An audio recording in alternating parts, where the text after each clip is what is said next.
ഈ ഒരു വീഡിയോ ക്രൈഫിഷിനെ വളർത്താൻ ആഗ്രഹിക്കുന്നവർക്കും അതുപോലെ തന്നെ വളർത്തുന്നവർക്കും ഉപകാരപ്രദമായിട്ടുള്ളൊരു വീഡിയോ ആണ്. ഈ കാണുന്നതൊക്കെ നമ്മുടെ ടാങ്കുകളാണ്. പോളിത്തീൻ ഷീറ്റ് ഉപയോഗിച്ചിട്ടുള്ള ടാങ്കുകളാണ്. മുമ്പ് വീഡിയോകളൊക്കെ കാണിച്ചിട്ടുണ്ട്. പക്ഷേ ഇപ്പോൾ നമ്മൾ ചെറിയൊരു മാറ്റം വരുത്തിയിട്ടുണ്ട്. ഓരോ ടാങ്കുകളിലും ഇതുപോലുള്ള പ്ലാസ്റ്റിക് മെഷ് ഉപയോഗിച്ച് PVC പൈപ്പിൻ്റെ ഫ്രെയിം തീർത്ത് നമ്മൾ പണിത ഓരോ കൂടുകൾ ഇപ്പോൾ നമ്മുടെ ഓരോ ബ്രൂഡ് സ്റ്റോക്കുകൾ കിടക്കുന്ന ടാങ്കുകളിലും കാണാൻ പറ്റും. അപ്പോൾ അത് എന്തിനാണ് എന്നുള്ളതാണ് ഇനി പറയാൻ പോകുന്നത്. ഇതുപോലുള്ള പ്ലാസ്റ്റിക് കൂടുകൾ ഓരോ ടാങ്കിലും നമ്മൾ വെക്കുന്നത് എന്തിനാണെന്ന് വെച്ച് കഴിഞ്ഞാൽ, ഇത് നമ്മുടെ ഒരു മിക്സ്ഡ് ക്രൈഫിഷിൽ കിടക്കുന്ന കമ്മ്യൂണിറ്റി ടാങ്കാണ്. അതിൽ കഷ്ടിച്ചൊരു 2 ഇഞ്ച് വെള്ളമേ ഉള്ളൂ.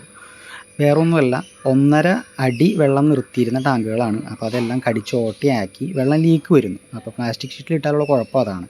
അപ്പോൾ അത് പരിഹരിക്കാനാണ് നമ്മൾ അങ്ങനൊരു മെത്തേഡ് ചെയ്തത്. അപ്പോൾ ഈ കാണുന്ന ഒരു ടാങ്കിലേക്ക് നമ്മൾ പുതിയ ഷീറ്റൊക്കെ ഇട്ട് വെള്ളം നിറയ്ക്കുന്നൊരു കാഴ്ചയാണ് ഈ കാണുന്നത്. അപ്പോൾ വെള്ളം നിറച്ചതിന് ശേഷം നമ്മൾ പുതിയതായിട്ട് ഉണ്ടാക്കിയിരിക്കുന്ന ഒരു കൂടാണ്. പ്ലാസ്റ്റിക് മെഷ് ഉപയോഗിച്ച് PVC പൈപ്പിൻ്റെ ഫ്രെയിമിൽ ഉണ്ടാക്കിയെടുത്ത കൂടാണ്. അപ്പോൾ ഈ ഒരു കൂട് ആ ടാങ്കിലേക്ക് ഇറക്കി വെച്ച് ക്രൈഫിഷുകൾ ഇതിൻ്റെ ഉള്ളിലാക്കുന്ന ഒരു രീതിയാണ് ഇപ്പോൾ നമ്മൾ ചെയ്തു വരുന്നത്. അപ്പോൾ നമ്മുടെ ഷീറ്റുകളിലേക്ക് അവരുടെ കാലുകൊണ്ടുള്ള കടി കിട്ടില്ല. കടി കിട്ടാതെ വരുമ്പോൾ ലീക്ക് ആവാനുള്ള സാധ്യത ഉണ്ടാവില്ല. അപ്പോൾ നമ്മൾ ഇടയ്ക്കിടയ്ക്ക് ഷീറ്റും മാറ്റേണ്ട, അതുപോലെ വേറെ ടാങ്കുകൾ ചെയ്യാനുള്ളൊരു സജ്ജീകരണവും നമ്മൾ കണ്ടെത്തേണ്ട ആവശ്യമില്ല. ഒരു സിമ്പിളായിട്ടുള്ളൊരു മെത്തേഡാണ്. അങ്ങനെ ആ ഒരു കൂട് ഇറക്കി വെച്ചതിന് ശേഷം ക്രൈഫിഷുകളുടെ ടാങ്കിൽ നമ്മൾ സാധാരണ ചെയ്യുന്ന പോലെ ഹൈഡിങ് പ്ലേസുകളെല്ലാം ആ കൂടിൻ്റെ ഉള്ളിനകത്ത് ഇറക്കി വെച്ച് സെറ്റ് ചെയ്യുന്ന ഒരു രീതിയാണ് ഇപ്പോൾ നിങ്ങൾ കണ്ടുകൊണ്ടിരിക്കുന്നത്. അങ്ങനെ എല്ലാ ഹൈഡിങ് പ്ലേസുകളും നമ്മൾ അതിൽ ഒരുക്കി വെച്ചതിന് ശേഷം വെള്ളമൊക്കെ നിറച്ച് നമ്മൾ ആ ടാങ്കിൽ നിന്നും ആ 1.5 ഇഞ്ച് 2 ഇഞ്ച് വെള്ളമുള്ള ലീക്കായ ടാങ്കിൽ നിന്ന് പിടിച്ചെടുത്ത ബ്രൂഡ് സ്റ്റോക്കുകളാണ് ഈ കാണുന്നത്. ഇവർ മിക്സ്ഡ് ക്രൈഫിഷുകളുടെ ബ്രൂഡ് സ്റ്റോക്കുകളാണ്. അപ്പോൾ ഇവരെ നമ്മൾ പിടിച്ചെടുത്തിട്ട് ഇനി നമ്മൾ ആ ഒരു കൂട്ടിലേക്ക് ഇടുന്ന കാഴ്ചയാണ് നിങ്ങൾ കാണാൻ പോകുന്നത്. അങ്ങനെ അവരെ നമ്മൾ കൂട്ടിലേക്ക് ഇട്ടിട്ടുണ്ട്. അപ്പോൾ ഇങ്ങനെ കൂട്ടിലേക്ക് ഇട്ട് വളർത്തുന്നത് വഴി നമുക്ക് നമ്മുടെ ടാങ്കുകൾ ലീക്കാവാതെ സൂക്ഷിക്കാൻ പറ്റും. പ്ലാസ്റ്റിക് ടാങ്കുകളാണ് നമ്മൾ നിർമ്മിക്കുന്നത് എന്നുണ്ടെങ്കിൽ.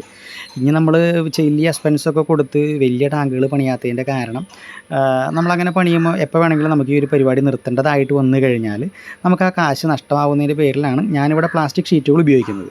പോളിത്തീൻ ഷീറ്റുകൾ ഉപയോഗിച്ചിട്ടുള്ള ടാങ്ക് നിർമ്മാണം ലാഭകരമാണെങ്കിലും പക്ഷേ ക്രൈഫിഷുകൾ വളർത്തുമ്പോൾ അത് നമുക്ക് ചെറിയ ദോഷകരമായിട്ട് ബാധിക്കുന്നുണ്ട്. പ്രത്യേകിച്ച് ടെറസിൻ്റെ മുകളിലൊക്കെ വളർത്തുമ്പോൾ ടാങ്ക് ഇവർ കടിച്ചോട്ടേക്ക് ലീക്ക് നമ്മുടെ റൂമുകളിലേക്ക് നനവ് വരുന്നൊരു രീതി എത്തിക്കഴിഞ്ഞപ്പോഴാണ് ഇനി എന്ത് ചെയ്യുമെന്ന് ചിന്തിച്ചപ്പോൾ പ്ലാസ്റ്റിക് ഡ്രമ്മുകൾ 600-700 കൊടുത്ത് ഡ്രമ്മ് മേടിച്ച് 2ആക്കി പൊളിച്ച് ടാങ്കൊക്കെ നിർമ്മിക്കാമെന്ന് വിചാരിച്ചു.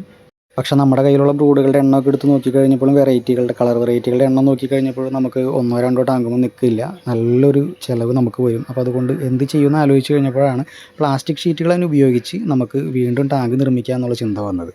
പക്ഷേ അതിൽ ലീക്ക് പരിഹരിക്കാൻ എന്ത് ചെയ്യണമെന്ന് ചിന്തിച്ചപ്പോഴാണ് നമുക്കിങ്ങനെ ഒരു PVC പൈപ്പിൽ ഫ്രെയിം ഉണ്ടാക്കി പ്ലാസ്റ്റിക്കിൻ്റെ മെഷ്, ഇരുമ്പിൻ്റെയൊക്കെ മെഷ് ഉപയോഗിച്ച് തുരുമ്പ് പിടിച്ച് ചത്തുപോകാനുള്ള സാധ്യതകളതിൻ്റെ പേരിൽ പ്ലാസ്റ്റിക് മെഷ് ഉപയോഗിച്ചിട്ട് ചെയ്താലോ എന്ന് വിചാരിച്ചു. 1-2 ടാങ്കുകൾ ചെയ്ത് നോക്കി കഴിഞ്ഞപ്പോൾ ലീക്കൊന്നും വരുന്നില്ല. അപ്പോൾ അതുകൊണ്ട് നമ്മളിപ്പോൾ ബ്രൂഡുകൾ കിടക്കുന്ന എല്ലാ ടാങ്കുകളും ഇപ്പോൾ ഇതുപോലെ പ്ലാസ്റ്റിക് കൂടുകൾ നിർമ്മിച്ച് ഇറക്കി വെച്ച് അതിൽ ബ്രൂഡുകളിട്ട് വളർത്തുന്ന ഒരു രീതി ഇപ്പോൾ ചെയ്തു വരികയാണ്. നമ്മളതിൻ്റെ ചിലവുകൾ കണക്കൂട്ടി നോക്കിക്കഴിഞ്ഞപ്പോൾ നമുക്ക് ഡ്രമ്മുകൾ ഉപയോഗിച്ചിട്ടുള്ള ടാങ്ക് നിർമ്മാണത്തിൻ്റെ പകുതിയുടെ പകുതി പോലും വരുന്നുള്ളൂ ഇങ്ങനെ രീതിയിൽ ചെയ്യുമ്പോൾ. അപ്പോൾ നമുക്കതൊരു നഷ്ടമല്ലാത്ത രീതിയിൽ അല്ലെങ്കിൽ ഒരു സക്സസ് ആയിട്ട് തോന്നിയതിൻ്റെ പേരിലാണ് ഇപ്പോൾ ഈ ഒരു വീഡിയോ നിങ്ങൾക്ക് കൂടി ഒരു അറിവാവാനായിട്ട് ചെയ്തു തരുന്നത്. അപ്പോൾ എന്തായാലും വീഡിയോ ഇഷ്ടപ്പെട്ട് കഴിഞ്ഞാൽ നമ്മുടെ ചാനലൊക്കെ ഒന്ന് സബ്സ്ക്രൈബ് ചെയ്യുക. അതുപോലെ തന്നെ ഒന്ന് ലൈക്കൊക്കെ ചെയ്ത് ഷെയറൊക്കെ ചെയ്ത് കൊടുക്കുക. അപ്പോൾ നമ്മുടെ കൂടിൻ്റെ വർക്ക് കഴിഞ്ഞത് ഇതുപോലെ നമ്മൾ അടച്ച് വെച്ചിട്ടുണ്ട്. ഒരു അടപ്പ് നമ്മൾ എന്തായാലും ഉണ്ടാക്കണം. കാരണം ഗ്രിപ്പ് കിട്ടിക്കഴിഞ്ഞാൽ എത്രയും പെട്ടെന്ന് കയറി പുറത്തേക്ക് പോകാൻ സാധ്യതയുള്ള ഒരു ജീവികളാണ് ക്രൈഫിഷുകൾ. അപ്പോൾ ഈ മെഷാകുമ്പോൾ മെഷുമ്പോൾ പിടിച്ചവർ കയറി പോകാൻ സാധ്യതയുണ്ട്. അതുകൊണ്ടാണ് കൂടുകൾ വാതിലോട് കൂടി നിർമ്മിക്കുന്നത്.